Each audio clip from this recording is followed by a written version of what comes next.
ഒരു വശത്ത് ഇറാനുമായുള്ള യുദ്ധം അവസാനിപ്പിക്കാനുള്ള ചർച്ചകൾ പുരോഗമിക്കുമ്പോൾ മറുവശത്ത് ശക്തമായ ആക്രമണങ്ങളുമായി യുദ്ധം 31-ാം ദിനത്തിലേക്ക് കടന്നിരിക്കുകയാണ്. ഇറാനിലെ ഉന്നത നേതൃത്വത്തെ ലക്ഷ്യമിട്ട ആക്രമണങ്ങൾ യഥാർത്ഥത്തിൽ ഭരണമാറ്റത്തിന് തുല്യമാണെന്നായിരുന്നു അമേരിക്കൻ പ്രസിഡന്റ് ഡൊണാൾഡ് ട്രംപ് മാധ്യമങ്ങളോട് പറഞ്ഞത്. യുദ്ധത്തിന്റെ ആദ്യ ദിനം തന്നെ കൊല്ലപ്പെട്ട സുപ്രീം നേതാവായിരുന്ന അലി ഖമേനിയുടെ ഭരണകൂടം ഔദ്യോഗികമായി വീണിട്ടില്ല എങ്കിലും പ്രധാന നേതാക്കളെ ഇല്ലാതാക്കിയതോടെ പഴയ സംവിധാനത്തിന്റെ തകർച്ച സംഭവിച്ചു എന്നതാണ് ട്രംപിന്റെ നിലപാട്. എയർഫോഴ്സ് വണ്ണിൽ മാധ്യമങ്ങളോട് സംസാരിക്കവേ ഒരു ഭരണകൂടം തകർത്തു, അടുത്തത് തകരാൻ എത്തിയിരിക്കുന്നു, ഇനി നമ്മൾ പുതിയ ആളുകളുമായി ഇടപെടുകയാണ് എന്നാണ് ട്രംപ് പറഞ്ഞത്. ഇറാന്റെ പാർലമെന്റ് സ്പീക്കറായ മുഹമ്മദ് ബഖേർ ഗാലിബാഹുമായി സഹകരിക്കാൻ അമേരിക്ക ശ്രമിക്കുന്നുവെന്നും റിപ്പോർട്ടുകൾ പറയുന്നു. എന്നാൽ അദ്ദേഹം ഇസ്ലാമിക് റവല്യൂഷണറി ഗാർഡ് കോപ്സിനോട് അടുത്ത ബന്ധമുള്ളതിനാൽ കർശന നിലപാട് തുടരുമെന്ന വിലയിരുത്തലിലാണ് വിദഗ്ധർ. ഇതിനിടെ ഖമേനിയുടെ മകൻ മുജ്തബ ഖമേനിക്ക് ഗുരുതരമായി പരിക്കേറ്റിരിക്കാമെന്ന് ട്രംപ് ആവർത്തിച്ചു. യുദ്ധത്തിന്റെ ആദ്യ ദിവസത്തെ ആക്രമണങ്ങളിൽ മുജ്തബ ഖമേനിക്ക് പരിക്കേറ്റതായാണ് സൂചന. അതേസമയം കരസേനാക്രമണ സാധ്യതയെക്കുറിച്ച് ചോദിച്ചപ്പോൾ ട്രംപ് വ്യക്തമായ മറുപടി നൽകിയില്ല എങ്കിലും എല്ലാ ഓപ്ഷനുകളും പരിഗണനയിലുണ്ട് എന്ന് വ്യക്തമാക്കി. യുദ്ധത്തിന്റെ പുരോഗതിയെക്കുറിച്ചും ട്രംപ് പ്രതികരിച്ചു.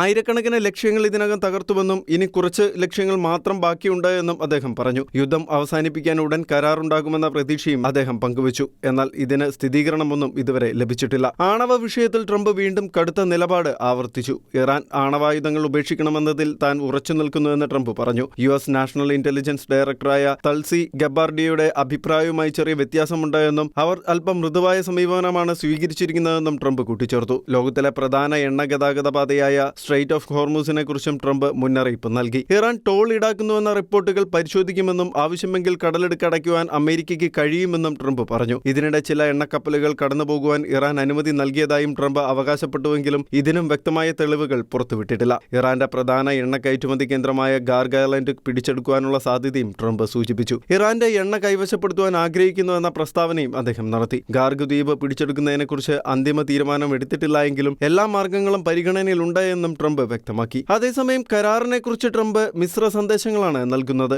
ഒരു ഭാഗത്ത് കരാർ ഉടൻ ഉണ്ടാകുമെന്ന് അദ്ദേഹം പ്രതീക്ഷ പ്രകടിപ്പിക്കുമ്പോൾ മറുവശത്ത് ഇറാൻ US നിർദ്ദേശങ്ങൾ അംഗീകരിച്ചില്ല എങ്കിൽ അവർക്ക് ഒരു രാജ്യം തന്നെ ഉണ്ടാകില്ല എന്ന കടുത്ത മുന്നറിയിപ്പുമായി ട്രംപ് മുന്നോട്ട് വന്നു. US മുന്നോട്ട് വെച്ച 15 പോയിന്റ് നിർദ്ദേശങ്ങൾ ഇറാൻ സമ്മതിച്ചുവെന്നതിന് ഇതുവരെ സ്ഥിരീകരണം ലഭിച്ചിട്ടില്ല. അതിനിടെ ഇസ്രായേൽ വെസ്റ്റ് ബാങ്ക് പ്രദേശങ്ങളിൽ കൂടുതൽ ആക്രമണങ്ങൾ നടക്കുന്നതായി റിപ്പോർട്ടുകളുണ്ട്. ഇസ്രായേൽ ഡിഫൻസ് ഫോഴ്സ് 2 ആക്രമണ ശ്രമങ്ങൾ തടഞ്ഞതായി റിപ്പോർട്ടുകളുണ്ട്. കത്തി ഉപയോഗിച്ച് സൈന്യത്തെ ആക്രമിക്കാൻ ശ്രമിച്ച ആളെയും മറ്റൊരു സംഭവത്തിൽ വാഹനം ഉപയോഗിച്ച് സൈന്യത്തെ ആക്രമിക്കാൻ ശ്രമിച്ച ആളെയും സൈന്യം വധിച്ചു. International desk ഷെഖേന news.